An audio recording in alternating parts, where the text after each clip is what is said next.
Bonjour, dans cette vidéo, on poursuit notre introduction au PNID en voyant les différents éléments terminaux et actionneurs qui pourraient contrôler ces éléments terminaux-là. Les références dans la norme ISA 5.1 seront les tables 5.4.1 et 5.4.2. La façon de représenter une vanne deux voies générique, ce serait deux triangles bout à bout, comme ça ici. Si on veut avoir une vanne trois voies, ça va être le même principe, mais on va se rajouter un troisième triangle comme ça ici. Pour la vanne trois voies, ça sera important d'indiquer le sens du débit. Si on a une valve générique deux voies à 90, elle pourrait être représentée comme ça ici. Dans les tables, là, vous pourriez trouver d'autres informations sur des vannes un peu plus spécifiques, par exemple des ball valves, des plug valves ou les vannes papillons. Là, ici, je vais juste démontrer les options génériques. On pourrait aussi avoir naturellement une vanne 4 voies, donc quelque chose qui va ressembler à ça.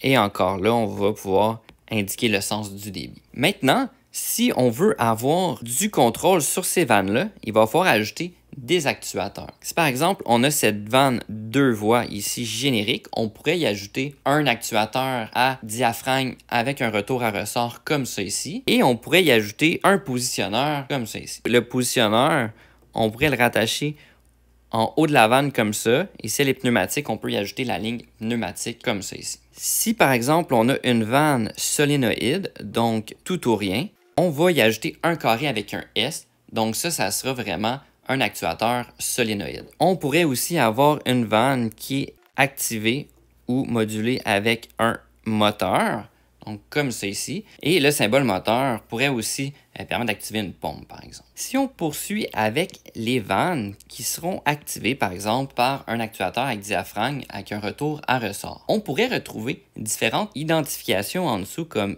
FO, FC ou, par exemple, FL. Au lieu d'avoir le FO, le FC et le FL, on pourrait aussi retrouver des petites flèches. Par exemple, une flèche en haut, une flèche en bas, ou une flèche qui pointe des deux côtés. Qu'est-ce que ça va signifier? Ça va signifier fail open, fail close ou fail lock.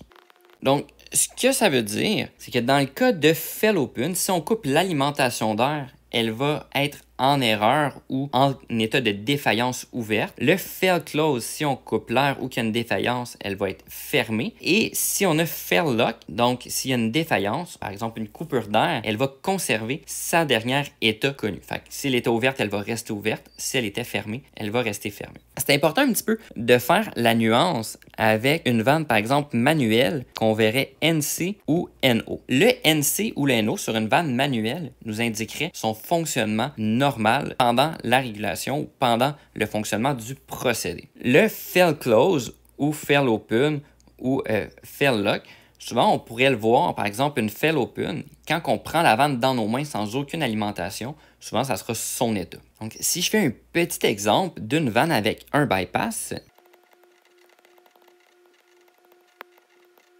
donc ici on a la petite flèche qui nous indique qu'on est fail close. Et puis, je vois que la vanne de bypass, elle est normalement fermée. Donc, dans le fonctionnement normal, notre flow va passer ici et sera bloqué sur ma vanne manuelle de bypass. Une vanne normalement fermée pourrait aussi être représentée comme ceci. Donc, ça serait une vanne, mais au lieu d'être vide, elle serait remplie. Et la vanne normalement ouverte serait l'inverse, donc elle serait vide à l'intérieur.